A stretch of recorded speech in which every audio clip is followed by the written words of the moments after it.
시청자 여러분 안녕하십니까? 주간 브리핑 지금 시작합니다. 오세훈 서울시장이 정치 편향 논란을 빚고 있는 TBS를 교육방송으로 개편하는 방향으로 검토 중이라고 밝혔습니다.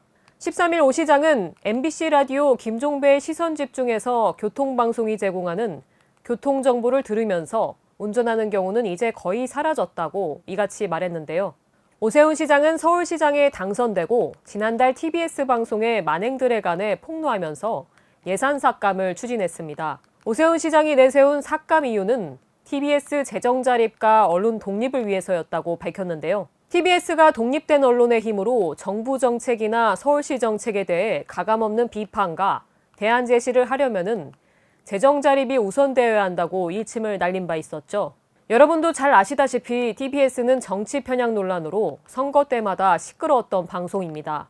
또 요즘은 교통방송 없이도 앱을 켜놓고 운전을 할 수 있기 때문에 TBS 교통방송은 좀 실용적인 면에서도 떨어진다는 지적이 있었습니다.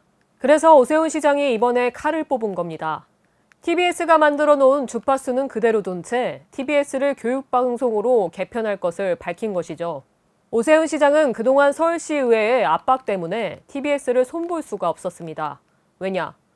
서울시의회 89%에서 90%가 민주당 의원이었기 때문이었죠. 이번에 지방선거가 끝나면 오세훈의 TBS 내쫓기 추진이 유력해질 것으로 보여집니다. 이제 공영방송 내부 편성에는 서울시의회는 관여할 수가 없습니다. 국민의힘이 다수당으로 바뀌게 되면은 이제 방송인 김어준도 TBS 교통방송에 설 자리는 없습니다.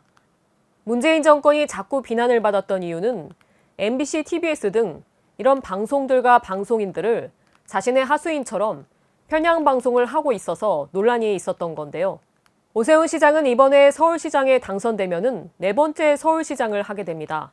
이것으로 주간 브리핑을 마치겠습니다. 시청해주신 여러분 고맙습니다.